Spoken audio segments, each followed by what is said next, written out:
nó nó mò nó mò bẻ nó ơiกินข้าวปลาเด้อข้าวปลากินข้าวปลาไปไหมกินข้าวไหมมานั่งกินไหมโอ้บ่ได้เอาขัดกินขัดกล้องมาเนาะ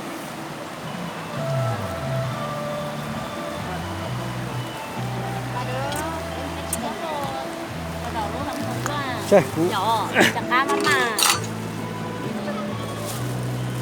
หมอว่า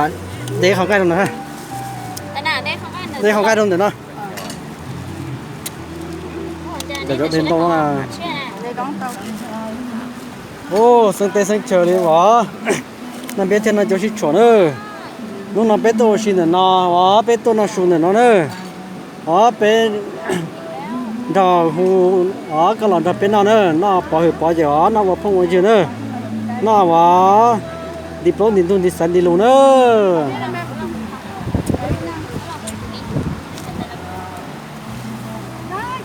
กินข้าวเอาจะก็ตุ่ตาจุดเดิมจุดเดิมแต่งหน้าก่อน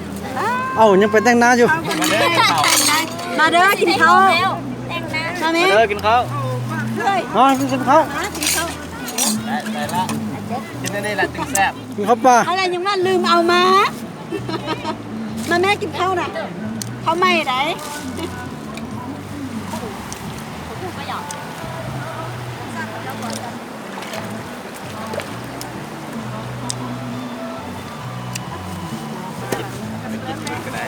กินยีราฟซุป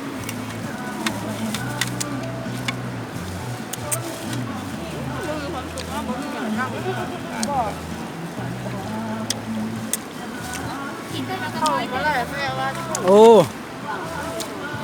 น้ำหมอเลยเราเป็นน้ำหมอเลย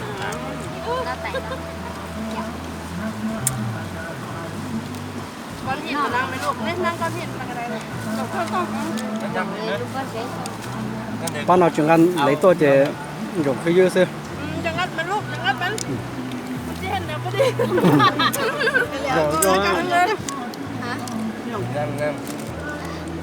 这种那毛啊？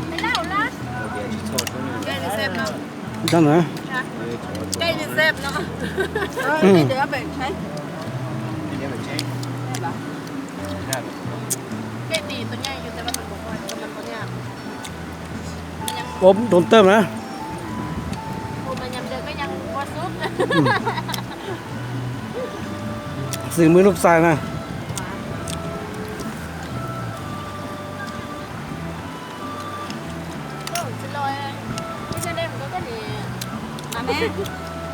มาเล่นยา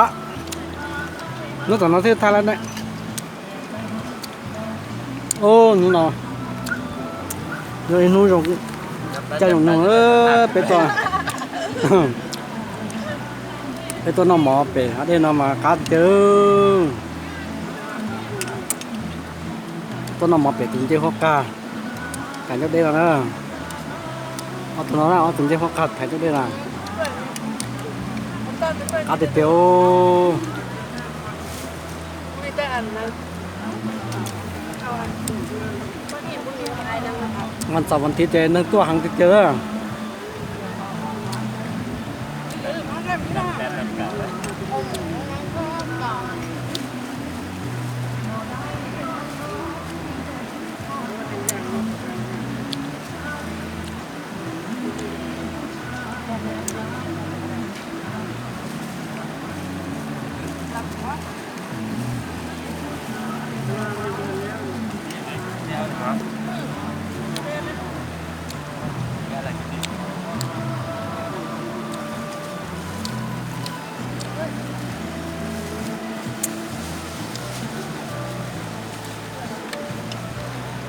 nên thế mà đi mua xe to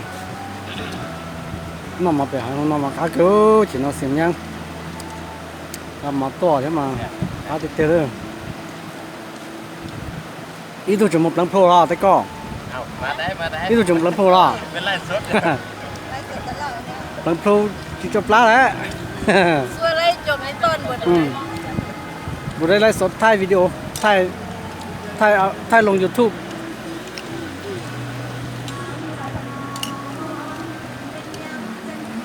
เอาทางไทยทางกินเลย ไอ้นั่งลงดีๆไปลงเขาเกิดอยู่นั่งอ่ะก็ขึ้นมาไม่อยู่ไม่อยู่ก็อยู่ตรงนั้น nó khâu tiền không chuẩn không เล่นนั่งสี่คน ừ แล้ว ừ เดี๋ยวค่ะลุงนั่งเดี๋ยวค่ะกอไปแอลตัวแล้วกันนั่ง ô phun xịt tục đấy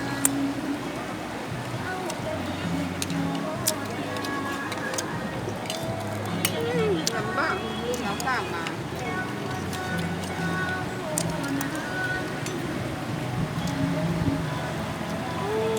เบิ้งทันมีสอง โอ้ผู้สาวตึงใส่ phun đặc cắt đi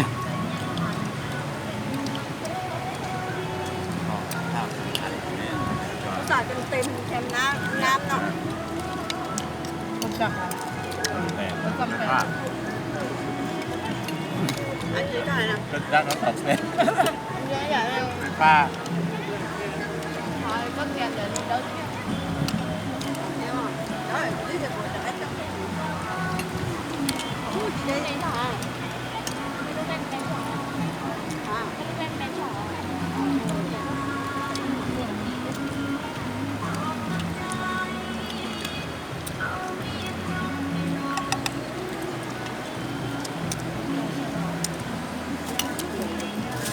กินข้าวปลานี้กินตอน2 โมง 2 โมง 3 โมงนี่แห้งแซ่บ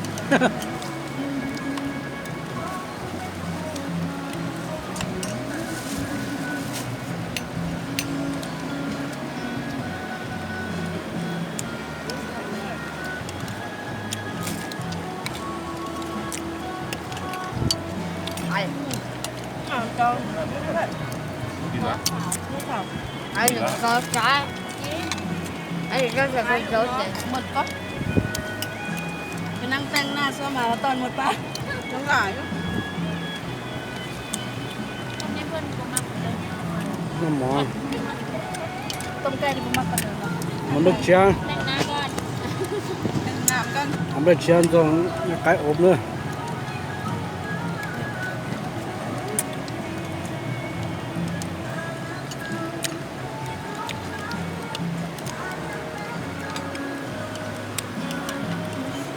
ไก่อบน่าจะสีมือจะน้อย ใช่นั่งเขาอยู่ฟัง สีมือว่าตู้หมดจริงอะ ตัดหนักให้ดีก่อน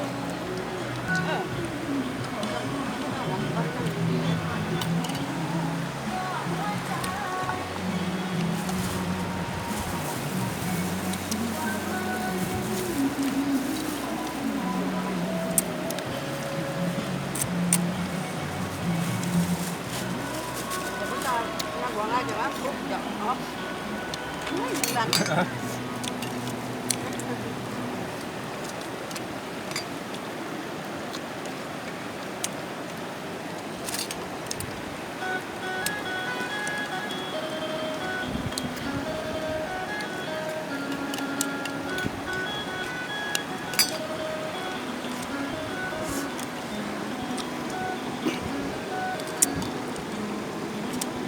คุณสอนต้นน้ำหมอเป็นน้ำปกติแท้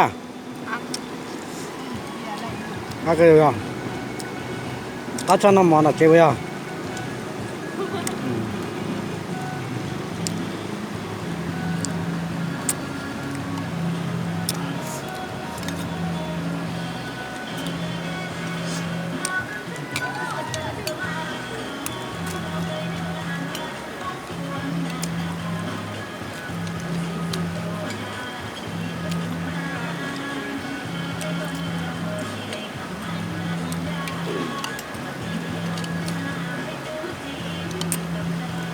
ไม่เชื่อน้ำหมอเจ้า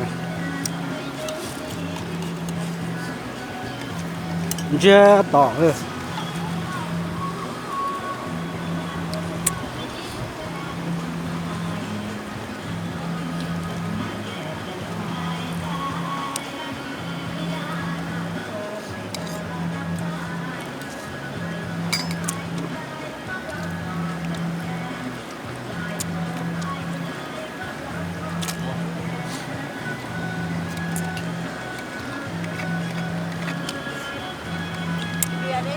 บียร์น้อง